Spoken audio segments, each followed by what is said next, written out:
Cristiano Ronaldo. 1 manat. 2 manat qaqaş. Ola 3 manat. 5 manat. 6 manat.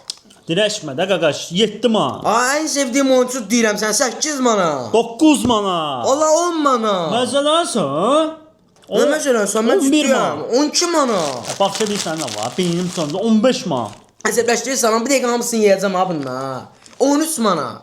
15 demişəm.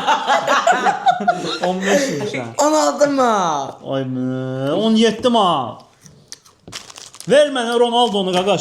Ya 18 manat. O sən neynirsən? O bütün bütçemiz 19 manat. 20 manat ver deyirəm. Oo! Ben niye bu kadar kasa geldim ki? Növbəti deyil. Lionel Messi. 1 manat.